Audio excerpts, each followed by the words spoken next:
Hello साथियों, नमस्कार। आप देख रहे हैं आपका अपना YouTube channel DS Mishra official और आपके अपने चैनल पे एक महत्वपूर्ण वीडियो के साथ आपका हार्दिक स्वागत है। और इस वीडियो में मैं बात करने वाला हूं कि जो शिक्षा विभाग के द्वारा ट्रांसफ़र पोस्टिंग के लिए ई शिक्षा कोष पोर्टल एक्टिव कर दिया गया है और इस पोर्टल पर आवेदन शुरू हो चुका है। तो इस आवेदन का जब से प्रक्रिया शुरू हुआ है, आवेदन के प्रक्रिया शुरू होने के बाद से ही बिहार के जो पुरुष शिक्षक हैं, पुरुष शिक्षक भारी असमंजस की स्थिति में हैं कि आखिर वे आवेदन करें तो कैसे करें। आवेदन करना भी मुश्किल उनके लिए हो गया है कि इसमें वे कैसे आवेदन करेंगे। क्या क्या इसमें समस्या आ रही है पुरुष शिक्षकों को, उस पर मैं बात करने वाला हूं। वीडियो आपके लिए बहुत ही खास होने वाला है, अंत तक मेरे साथ बने रहेंगे। और यदि चैनल से अब तक नहीं जुड़े होइएगा तो चैनल को सब्सक्राइब करके बेल आइकन को प्रेस कर लेंगे, ताकि आगे भी जो आपके लिए महत्वपूर्ण वीडियो है उसकी जानकारी आप तक पहुंच सके।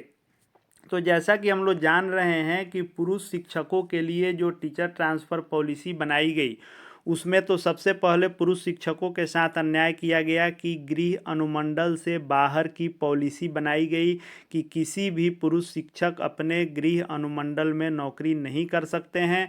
महिलाओं इत्यादि के लिए जहां पंचायत रखा गया कि गृह पंचायत से बाहर, वहां पुरुषों के लिए अनुमंडल से बाहर रखा गया। पुरुष लगातार मांग कर रहे थे कि कम से कम गृह प्रखंड छोड़कर दूसरे प्रखंड में भी किया जाए।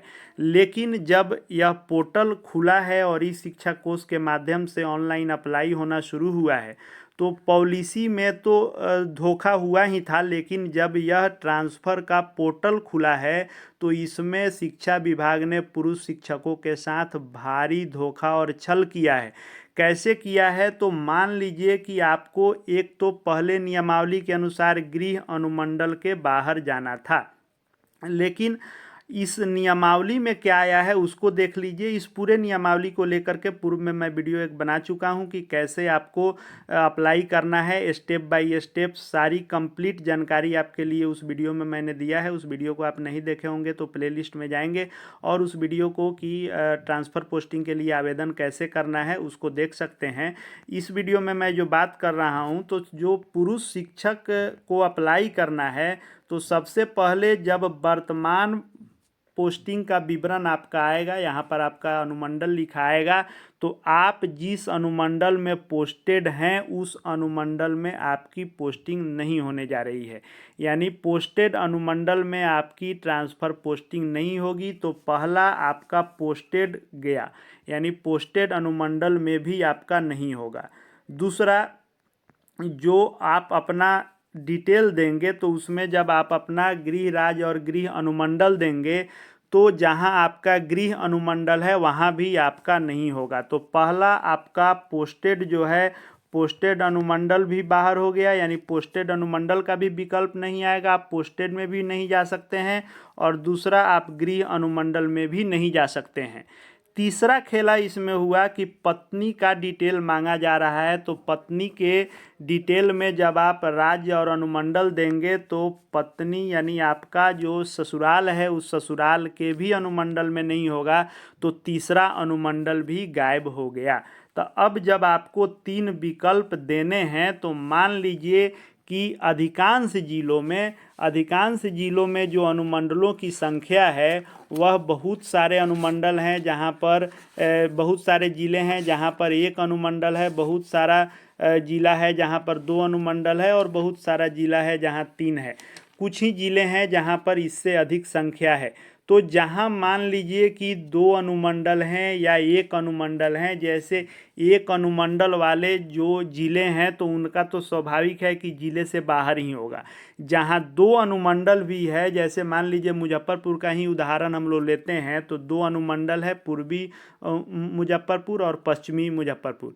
तो यदि पूर्वी मुजफ्फरपुर में कोई व्यक्ति पोस्टेड है और पश्चिमी मुजफ्फरपुर में उसका गृह अनुमंडल है, तो दोनों अनुमंडल से बाहर जाएंगे, यानी वे जिले से बाहर जाएंगे, जिले से बाहर ही ट्रांसफ़र पोस्टिंग होगी। मान लीजिए कहीं 3 अनुमंडल भी है, एक अनुमंडल में वे पोस्टेड हैं, दूसरे अनुमंडल में उनका गृह है और तीसरे अनुमंडल में उनकी शादी हुई है, पत्नी का गृह अनुमंडल है, तो तीनों अनुमंडल उनके विकल्प में नहीं आएगा। तो तो यह भारी छल कहिए, धोखा कहिए, शिक्षा विभाग ने पुरुष शिक्षकों के साथ किया है। जैसे ही पुरुष शिक्षक को सिर्फ यह जो लेवल मिलेगा, सिर्फ एक ही ऑप्शन आएगा कि अनुमंडल। तो जैसे ही आप यहाँ पर अनुमंडल स्तर पर जाएंगे, जिला को सिलेक्ट करेंगे, यहाँ पर अनुमंडल आना है, तो आपका गृह भी इसमें से हट जाएगा, वो भी नहीं दिखाएगा। आप पोस्टेड हैं वो भी नहीं दिखाएगा, और पत्नी का डिटेल भर दिए तो पत्नी का भी गृह अनुमंडल नहीं दिखाएगा। तो जिला ही हट जाएगा, आपको दूसरे जिला में जाना होगा।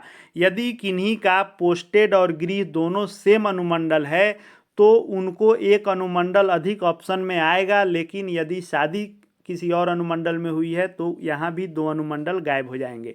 इस तरह से जहाँ 1, 2, 3 अनुमंडल हैं, 1, 2, तीनों अनुमंडल हट जा रहे हैं ऑप्शन से, आपको दूसरे जिला में जाना ही होगा।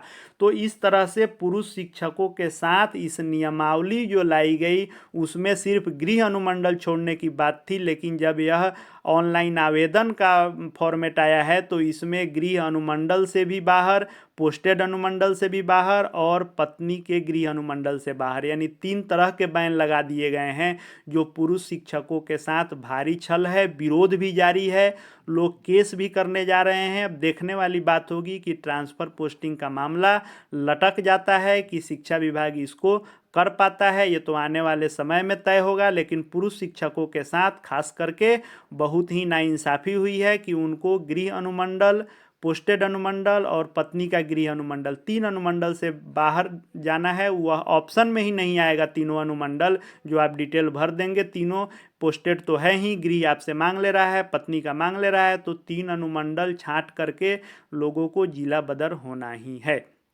आगे भी शिक्षा विभाग शिक्षकों से संबंधित हर महत्वपूर्ण अपडेट देखते रहने के लिए, महत्वपूर्ण वीडियो देखते रहने के लिए चैनल से जुड़ जाएंगे। चैनल को सब्सक्राइब करके बेल आइकन को प्रेस कर लेंगे। साथ ही साथ हमारे Telegram channel DS Mishra official से भी जुड़ जाएंगे, जिसका लिंक डिस्क्रिप्शन बॉक्स में दिया गया है। इस वीडियो को देखने के लिए आपका बहुत बहुत धन्यवाद।